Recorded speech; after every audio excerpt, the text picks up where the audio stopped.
Looking to improve your squad on Ultimate Team? Visit IGGM.com for safe and reliable coins with the link in the description. Use my promo code NA to get 5% off.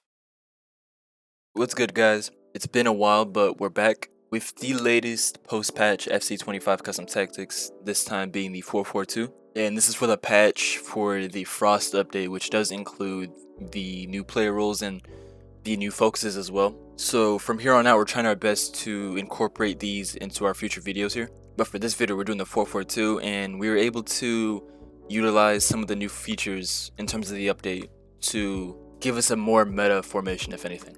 And before we go into discussing the contents of the custom tactic and things of that sort, briefly, it's worth mentioning that with the Discord link in my description, you can join and find a community for FIFA or FC25, and there I will be posting all of my future FC25 custom tactics while I'm trying to find the best metas for FC25, especially post patch. But you can also post your own there if you want to get yours tested, or if you want to share your own custom tactics, or if you want to use tactics from any of my community members. It's a free Discord. You don't have to do anything to join. All you gotta do is click the link, or if you just want to join for regular FIFA discussion, you can do that as well. Or if you just want to, I don't know, send your Spotify Wrapped or whatever the case may be. But that's that. But now it's time that we talk about the custom tactics. And first we gotta mention the players.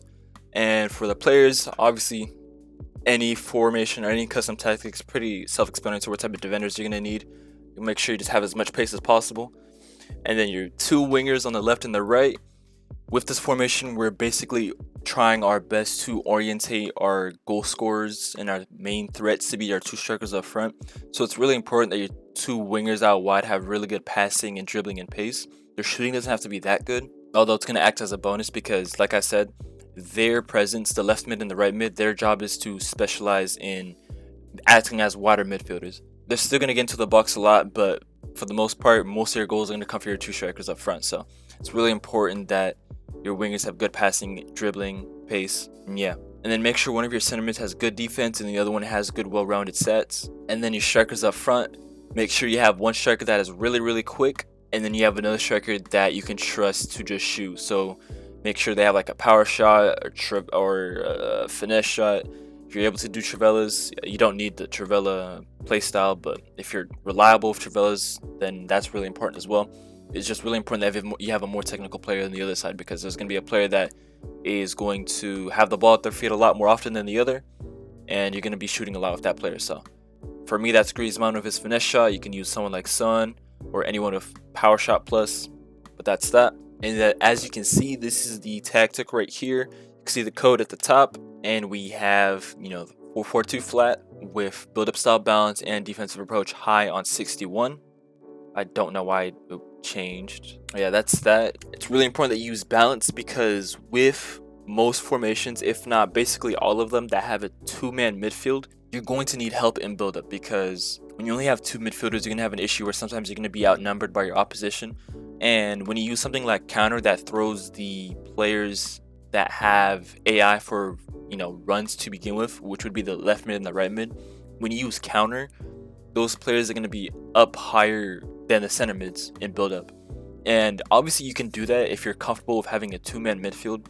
But if you're not comfortable with having a two-man midfield and you feel like many times you're building up from the back and you're struggling to get options to pass with, then it's really important that you have it on balance. Now, when you're using counter on something of a three-man midfield like a 4-5-1 or 4-1-4-1, something like that, or 4-4-1-1, then you can absolutely use counter, because you won't have that big issue of being outnumbered in the midfield. But with a 4-4-2, more often than not, you might be better off using balance. And yeah, defensive approach on 61 is something I do in all my custom tactics. If you're new to this channel, I do 61 primarily because you want the benefits of having a high line to begin with, on 70.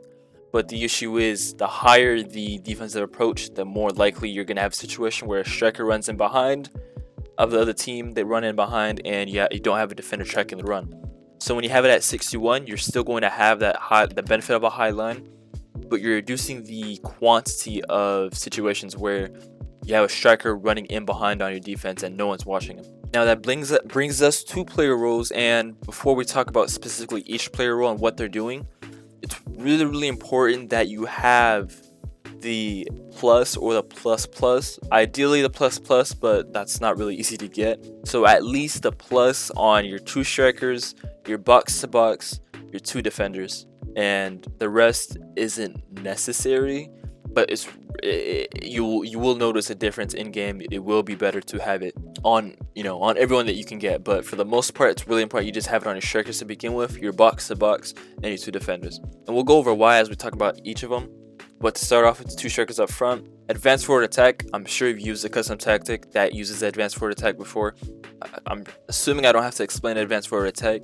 However, when we talk about advanced forward support, which is the new focus in game, if you're wondering what this does, it's basically pretty similar to a false 9. However, the thing is, a false 9 is incredibly passive. And what I mean by that is that sometimes a false 9 can drop down really deep, or sometimes it's really wide, and you're gonna have situations where even if you have the plus plus, the false 9 is just not where you want them to be at all. Support is like a really conservative false 9 where they're still coming short to get the ball to their feet sometimes, or they're still making runs in behind.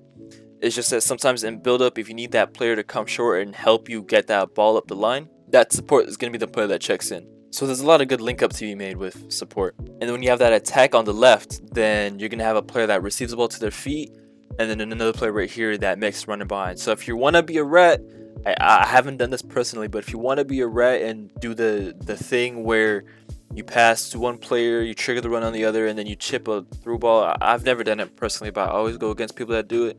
This is the perfect way to do it. Not that I'm advising you to do it, but if you want to do it, be my guest. Your 2 wingers, inside forward, balanced. It's really important they have them on balanced. And like I said earlier, these guys are basically wider midfielders. Now if you played FC24, if you played FIFA, like any FIFA to begin with, where you had the 4-2-3-1 or any of the formations that had the cams out wide, these players are going to act really similar to that. And what I mean by that is that they're not going to just bomb the box over and over and over again, but they're going to position themselves a little bit outside of the box by the edge of it, where if you have rapid plus or quick step plus on them, you'll be able to just step over in or L1 speed boost into the box when you receive the ball to their feet if you have that pocket of space, or if you can just hit Travellas and things like that.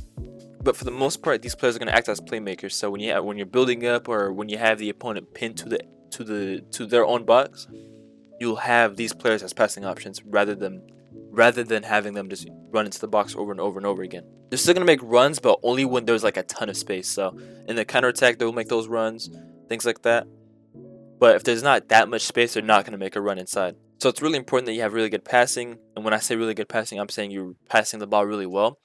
Because once you drag your opposition's defenders out the way, they're going to make a perfect runner behind. And when they make those runs in behind, you'll notice. But yeah, that's the wingers. And then holding, ball winning. This is really, really good. If you can get the holding plus plus or the holding plus, you're going to be golden, because ball winning is basically like last year's cut passing lanes on your center mids or your CDMs. And if you saw my custom tactic last year, I always love to use cut passing lanes. It gives them a really aggressive AI where you don't even have to use them on the ball, or sorry, on the controller, on the stick or whatever, for them to be pressing the ball aggressively. Now, like I said, if you can get the plus or the plus plus, you will feel that difference in game. They're going to be making more aggressive runs. It's just me personally, I had to use Schweinsteiger because I needed chemistry, and I don't have many good holding center mids. But you will have a big notice if you can get someone with plus plus or plus here.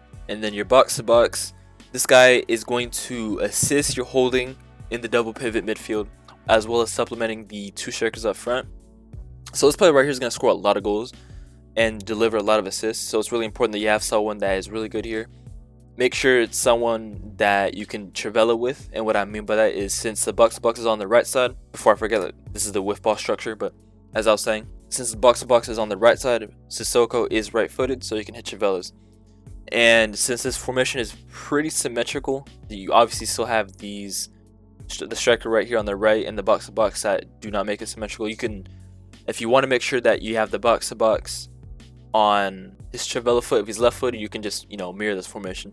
But yeah, box to box, he's going to be really involved in the attack as well. He's going to be in a similar situation as the inside forward balance, but he's going to be more focused on defending duties. So it's super important that you have the plus or the plus plus here, because a box to box without the plus or the plus plus is going to feel like they don't even exist. So box to box is one of the roles that you really need a plus or a plus plus, Fortunately, most center mids, or at least a ton of them do, have the plus or the plus plus. So yeah, that's that. And then fullback balanced, pretty self-explanatory. And then your two defenders on defend. It's really important that they have the plus plus, because if you want them to stick tight to their center or to their opposing strikers and things like that, having the plus plus is really useful.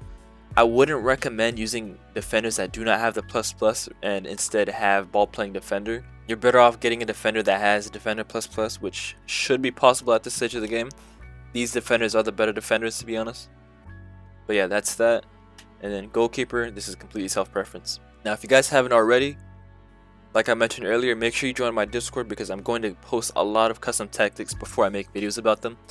That way you're able to, if you'd like to, you'll be able to custom test them yourself. Or if you just want to post your own custom tactics, you can do so. There's a channel for it. And also, if you're new to the channel, or if you're not new to the channel, maybe you've seen these videos come up on your feed a lot, I plan to lock in and make a lot of custom tactics for this post-patch, because there's a lot of potential right now post-patch. So if you want to stay up to date with these custom tactics, go ahead and subscribe. This 4-4-2 is, or at least the 4-4-2 to begin with, is probably the best formation in the game, but I'm believing post-patch we can shift the meta towards the 4-2-1-3, the 4-3-3s, especially with the new Classic 10, which is a player role that I want to use in a future video. So like I said, subscribe to make sure that you're not missing out on it. I'll try to get that out as soon as possible. And the Classic 10 I had a lot of fun with when I was testing it myself, but I figured I'd do the 4-4-2 first. I might do the 4-2-1-3 next, depends on what you guys want me to do, so let me know in the comments below what formation that you really want to use, especially if it's something with a cam in it, because I want to try to get that Classic 10 in use. But yeah, if you have any questions other than that, or let me know in the comments. Like, subscribe, that's all.